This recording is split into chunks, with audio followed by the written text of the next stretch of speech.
व्यक्ति का लक्षण है कि वो कभी भयभीत नहीं होता, सदा निर्भीक रहता है, निर्भय। और श्रीमद् भागवत यही करती हैं। श्रवण जब आप 7 दिन अनवरत करते हैं तो 7 दिन के भीतर निर्भीकता जीवन में आती है, भय नष्ट हो जाता है चित्त में से। थोड़ी दूर यहां से जाएंगे तो ओरछा आता है।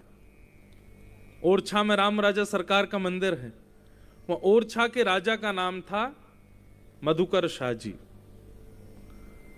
ऐसा भक्त राजा भारत में देखने में नहीं मिलेगा आपको। वे राजा भी थे और ठाकुर जी के परम भक्त श्री मधुकर शाह जी। तो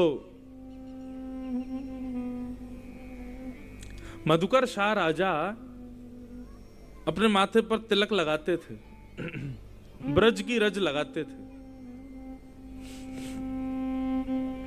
अकबर ने एक बार उनको बुलाया कि आप दिल्ली पधारो, तो दिल्ली गए। तो दिल्ली में अकबर ने जैसे ही उनके माथे पर तिलक देखा तो अकबर ने घोषणा कर दी, कल बहुत बड़ा एक कार्यक्रम है, मेरे दुनिया भर के राजा आ रहे हैं और मैं घोषणा करता हूं यदि मुझे कल एक भी व्यक्ति हिंदू तिलक के साथ में दिख गया मैं उसका सर धड़ से अलग कर दूंगा। मधुकर शाह जी बैठे बैठे मुस्कुराने लगे, ये मुझको ही बोल रहा है और किसी को नहीं बोल रहा है। अगले दिन मधुकर शाह जी ने और बड़ा तिलक लगाया। वो पहले तो छोटा लगाते थे और बड़ा तिलक लगा के मुकुट वुकुट पहन करके बढ़िया गले में खूब सारी जो है तुलसी की माला वाला पहन करके बढ़िया बिल्कुल इत्र लगा करके चंदन पीला पीला पूरे गालों तक अर्पित करके अब मधुकर शाह जी पहुंचे। अकबर ने जैसे ही देखा नेत्र लाल पड़ गए उसके। उसने तलवार निकाल करके कहा, वैसे तो आप मेरे मित्र हो पर मैंने कल उद्घोषणा की थी, मैं भारत का राजा हूं, मेरी बात यहां के राजाओं को माननी पड़ेगी। आप तिलक लगा करके क्यों आए हैं? मेरी कल की उद्घोषणा भूल गए, मैं सर धड़ से अलग कर दूंगा। तो मधुकर शाह जी ने अपनी तलवार निकाली और निकाल करके बोले, इस सभा में जितने राजा बैठे सबको चुनौती देता हूं मैं, जब तक मेरे माथे पर तिलक रहेगा तब तक मेरे गले का स्पर्श नहीं कर पाओगे।